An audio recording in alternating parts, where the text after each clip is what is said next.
అందరికీ నమస్కారం. ఈరోజు మీరు చూస్తున్నది గాజువాకలో 75 అడుగుల భారీ బెల్లం వినాయకుడిని చూస్తున్నారు మీరు.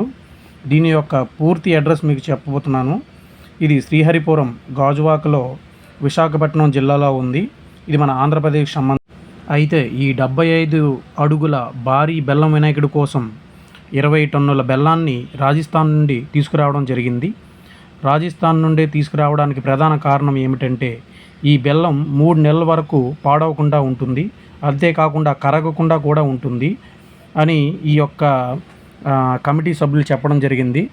అయితే ఇక్కడ చెప్పుకోదగిన ముఖ్యమైన విషయం ఏమిటంటే ఈ భారీ బెల్లం వినాయకుడిని విగ్రహం నిర్మించింది శిల్పి ఎక్కడో వారు కాదండి, మన అనకాపల్లికి చెందిన వారే కావడం మన యొక్క గర్వకారణంగా చెప్పుకోవచ్చు. ఈ భారీ 75 అడుగుల బెల్లం వినాయకుడిని తయారు చేయడానికి ఈ 2 నెలల వరకు సమయం పట్టిందని కమిటీ సభ్యులు చెప్తున్నారు.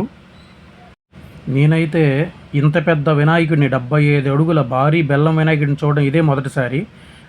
అక్కడికి వెళ్ళి చూస్తే మన కన్నులంతా పండుగలా ఉంటుంది. అంత పెద్ద వినాయకుడు అండి.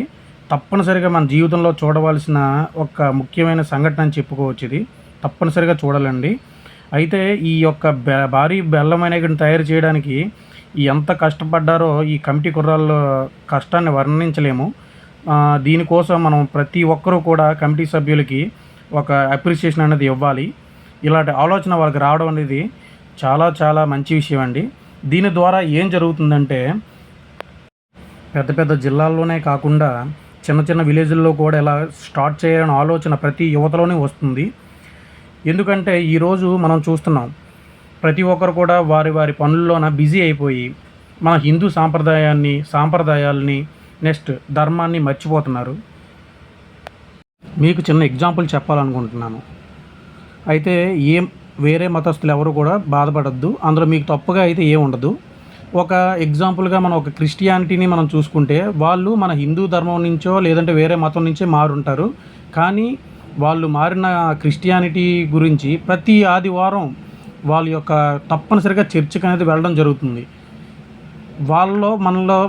మనకి మన బర్తే హిందువులుగా పుడతాం.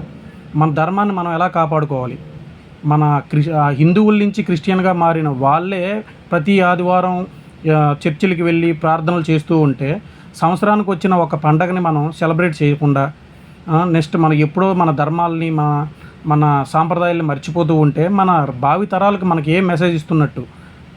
ఇలా జరగడం వల్ల మన సనాతన ధర్మాన్ని మర్చిపోవడం వల్ల ఎన్నో చూస్తున్నాము. ఇప్పుడు ఎన్నో దారుణాలు చూస్తున్నాము.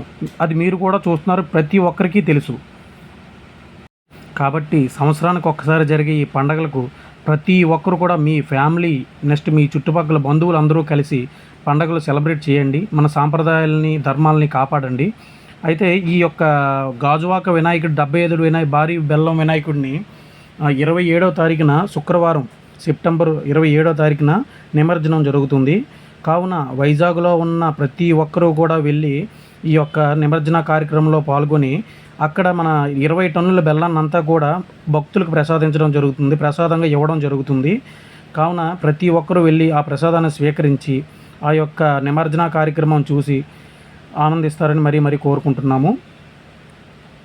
అంతేకాకుండా రాబోయే దుర్గా నవరాత్రులు కూడా ప్రతి ఒక్క విలేజ్లో ప్రతి ఒక్క యువత కూడా సెలబ్రేట్ చేయాలండి. ఇలా మనకి వర్షాలు పడుతున్నాయి కదా అని చెప్పేసి అని ఆపడం చేయకండి. ఇలా పెద్ద పెద్ద విగ్రహాలు కాకపోయినా చిన్న చిన్న విగ్రహాలుగా తీసుకునైనా లేదంటే మరి చిన్న చిన్న పటాలుగా మీ ఇంట్లో పెట్టుకొని అయినా సరే కుటుంబం మొత్తం కూడా ఈ యొక్క నవరాత్రులు 9 రోజులు కూడా భక్తి శ్రద్ధలతో పాటించడం ద్వారా మీ పిల్లలు మిమ్మల్ని చూసి నేర్చుకుంటారు. మన హిందూ ధర్మాన్ని సాంప్రదాయాలను నేర్చుకుంటారు. తద్వారా మన భవిష్యత్తు పిల్లలకి మనకు పెద్ద పెద్ద ఆస్తులు ఏమి ఇవ్వకపోయినా కూడా వాళ్ళకి మంచి ఎడ్యుకేషన్ మన సాంప్రదాయాలు ధర్మాలు తెలియడం ద్వారా రేపొద్దున్న అవి మీ పిల్లలు మిమ్మల్ని నెక్స్ట్ మన సమాజానికి కూడా ఎటువంటి హాని చేయకుండా మంచిగా ఉండడం జరుగుతుంది. కావున మన యొక్క పిల్లలకి ప్రతి ఒక్కరికి కూడా హిందూ సాంప్రదాయాలు ధర్మాలు అన్నీ తెలియజేయండి. టైం కేటాయించైనా సరే ఇలాంటి పండగలు జరిగేటప్పుడు తీసుకెళ్ళి చూపించండి. మీరు పెద్ద పెద్ద విగ్రహాలు పెట్టేయాల్సిన అవసరం లేదు. ఇలాంటి ఎక్కడో పెట్టేటప్పుడు అయినా సరే మీరు వెళ్ళి తీసుకుని వెళ్ళి మా నాన్న ఇది మన హిందూ ధర్మం, మన వినాయకుడు, మన దుర్గాదేవి చూపించండి. సనాతన ధర్మాన్ని కాపాడండి.